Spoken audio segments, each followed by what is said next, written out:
पोल्ट्रीवरती आपल्या पिल्लंसुद्धा आलेले आहेत, मस्त दिसतात, ते एकदम तंदुरुस्त आहे. आता त्यांची छान प्रकारे अशा आपण वाढ करूया. तर भाऊंचा काळा गॉगल हरवलेला आहे, तर डायरेक्ट भाईनी हेल्मेट घातलेलं आहे. आता हेल्मेट म्हणजे डायरेक्ट 360 पॉवर. तर बघा इथं मस्त व्ह्यू आहे. आता आपला सूर्य होता तो पण आता मावळलेला आहे. आणि बघू आता धीरज साहेब कसं काय करता इथं इकडच्या. शुभ सकाळ मित्रांनो, स्वागत आहे पुन्हा एकदा तुमचं आपल्या नवीन ब्लॉगमध्ये. तर आज आपल्याला बनवायची पाण्याची टाकी, म्हणजे आपलं जे वरती आता रूम तयार केलेले आहेत ना, त्याची टाकी, खालच्या रूमची टाकी थोडी त्याच्याच लेवलला आहे. त्यासाठी आता वरच्या रूममध्ये पाण्यासाठी ती टाकी वरच्या लेवलला बनवायची.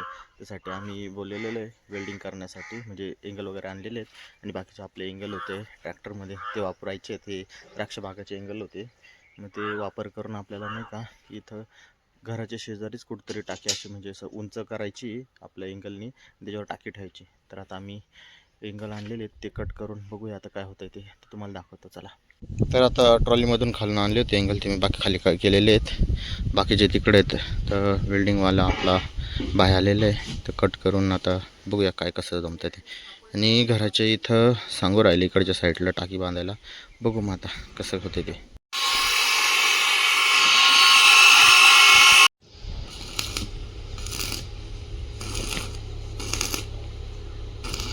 तर मित्रांनो, आपल्याला टाकी नाही का इथं उभी करायची, तिकडच्या साईडला करायची होती, पण आई म्हणते का तिकडून ती दिशा चुकीची आहे, घराच्या कोपऱ्याला ठेवू शकत नाही, म्हणून आपल्याला इथं ठेवायला लागणार आहे. आता इथं मध्ये हाईट वरतीपर्यंत येणार आहे, म्हणजे पाणी वरती जाईल. तर आता 4 खड्डे खोदायचे आहेत. मी पहिला खोदू राहिलो, चला तर आता भेटूया पुढे. आपल्या रोशन भाऊंनी सुद्धा 2 खड्डे मस्तपैकी खोल खड्डे खणलेले आहेत. आणि बघा आपला हा मोठा स्टूल तयार झालेला आहे, स्टूल सारखं. बघा आपण वेल्डिंग केलेली आहे, वेल्डिंग केलेला स्टँड आहे तो. रोशन थोडासा अजून थोडी वेल्डिंग राहिली ना तो करते. आणि इथं या साईडला गायत्री कलर देऊ राहिली. आणि हा स्टँड पाण्याच्या टाकीचा स्टँड आहे, आपल्याला इकडच्या साईडला उभं करायची. आणि आपली ही टाकी पांढरी टाकी बा ही आहे. तर आता मी चाललोय शिखर घेऊन फवारणी करण्यासाठी, चलो. तर भाऊंचा काळा गॉगल हरवलेला आहे, तर डायरेक्ट भाईनी हेल्मेट घातलेलं आहे. आता हेल्मेट म्हणजे डायरेक्ट 360 पॉवर. तर आता मी चाललोय आपल्या वांगे जे लावलेले आहेत ना त्याच्यावर फवारणी करण्यासाठी, म्हणजे त्याची वाढ कशी व्हावी यासाठी मी स्प्रे करून राहिलो. आता शिखर घेऊन जातोय, त्यासाठी मी माय लाईफस्टाईलकडून म्हणजेच आपल्या किरण बागोल सरांकडून मी 2 प्रोडक्ट घेतलेले आहेत. तर एक आहे ग्रो मॅजिक ॲडव्हान्स आणि एक आहे MI स्प्रे प्लस. हे आहेत दोन्ही इंडिया ग्रो, म्हणजे आपले माय लाईफस्टाईलचेच आहेत. तर याचं ग्रो मॅजिक ॲडव्हान्स याचा उपयोग असा आहे का, आपण समजा त्याची फवारणी किंवा ते ड्रिचिंग केली तर त्याची मुळाची वाढ वगैरे लवकर होते, पटकन वाढ होण्यास मदत होते. आणि हे MI स्प्रे प्लस आहे ना स्टिकर, म्हणजे याचा उपयोग असा आहे का, हे त्याचे आपण हे दोन्ही मिक्स करणार आहेत. आणि याचा स्टिकरचा उपयोग असा आहे का, जे आपण टाकलेलं औषध असतं ना पानांवरती वगैरे, ते एक्स्ट्रा म्हणजे जास्तीत दिवस ते टिकून राहतं. म्हणजे आपण कसं दुसरं औषध मारलं, फवारणी केली, ते सहजासहजी म्हणजे 1 दिवसात वगैरे, म्हणजे 1 दिवस पण जास्त एवढं टिकत नाही, निघून जातं. पण हे स्टिकर लावलं ना त्याचं असर खूप दिवस राहतो. तर आता मी तेच करणार आहे, तर बघूया आता, चला देऊया आता आपण. सर्वात आधी तर आपण हे शिखर धुवून घेऊया, कारण त्याच्यात भरपूर काय दुसऱ्या प्रकारचे औषधं मारलेले असतात आपल्या टाकीवरती. इथं मॅडम आता कपडे धुवून राहिली आणि देऊया आता, साफ करू याच्यात पाणी टाकून मस्तपैकी.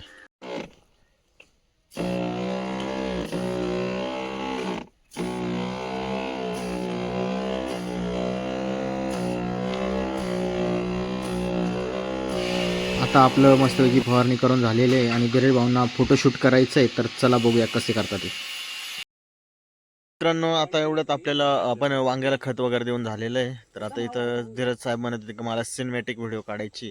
तर आता गायत्रीनी नवीन साडी घातलेली आहे आणि तिचं शूट चालू आहे. आणि आम्ही इथं किती म्हणजे ती आईच्या लग्नातली साडी आहे, म्हणजे 1995 सालची वाटतं साडी ती. तर ती आता नेसलेली आहे. आणि इथं आम्ही सगळे आहे आता बघतोय धीरज साहेब कसे शूट करता येते सिनेमॅटिक. नंतर ते तुम्हाला व्हिडिओ मी नक्की दाखवतो. तर बघा इथं मस्त व्ह्यू आहे. आता आपला सूर्य होता तो पण आता मावळलेला आहे. आणि बघू आता धीरज साहेब कसं काय करता इथं इकडच्या साईडला. मित्रांनो आता मी चाललोय गावामध्ये मॅक्स घेऊन. आपली म्हणजे बोरची मोटर आहे ना ती थोडी खराब झाली आहे, तर ती काढायला चाललोय. पोरांना मी सांगितलंय, फोन करून दिलंय चौफुलीवरती. आता मी चाललोय, धीरज आहे माझ्यासोबत. आता गावात पोरांना घेतो, आपल्या पोल्ट्रीच्या तिथं आहे बोर, ती काढतो आणि नंतर शूट केलेलं तुम्हाला सर्व दाखवतो कशी बोर काढतो ते. तर मित्रांनो आता मी गावात आलेलो आहे चौफुलीवर. आपल्या शाळेला बघा कसा कलर दिलेला आहे छान असा. आता धीरज भाऊंचं असं मत आहे का इथं शूट करायचं आहे, तर उद्या आमचे धीरज भाऊ येतील या टायमाला, आहे ना? येस. तर आपण मस्त शूट करूया, रील शूट करूया. तर आता पोरांची वाट बघतोय, बघूया आता कुठं आहे ते.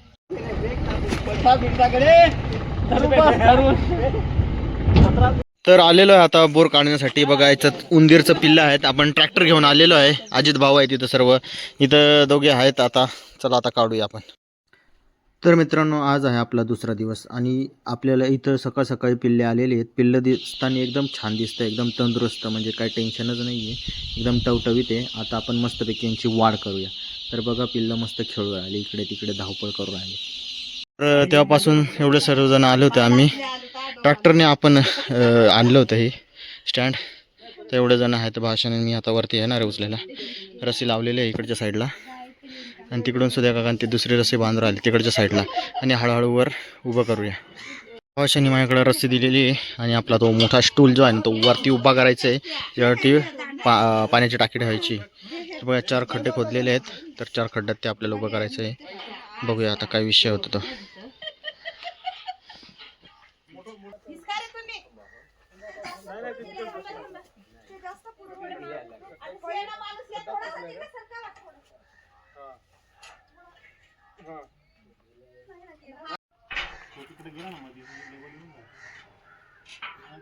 तर मित्रांनो आता आपण आलेलो आहे आपल्या आंब्याच्या वाडीमध्ये आणि या ठिकाणी आपले गवत साफ करायचे काम चालू आहे. तर बघा बांधावरचं गवत आईनी साफ केलेलं आहे निम्म. आता रोशन भोई इकडं गेलेले आहेत, कुठे गेले दिसत नाही. बघा बांधावरचं एवढं गवत साफ केलं आहे. हेडफोन लावून काय करतो काय माहीत मगापासून. तर बघा इकडच्या साईडला आपल्याला हा पूर्ण बांध मोकळा करायचा आहे. भाऊ एक दिवस येतो हातात हे घेतो, काही काम करताना ते दिसत नाही. चला तर आपल्याला हा बांध मोकळा करायचा आहे. चलो.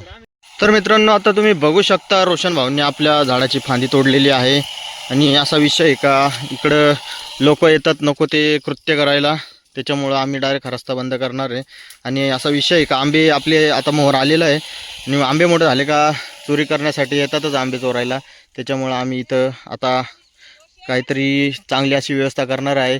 CCTV पण बसवणार आहे आपण या कोपऱ्यामध्ये आणि त्याच्यामुळे पूर्ण इकडं नजर राहणार आहे.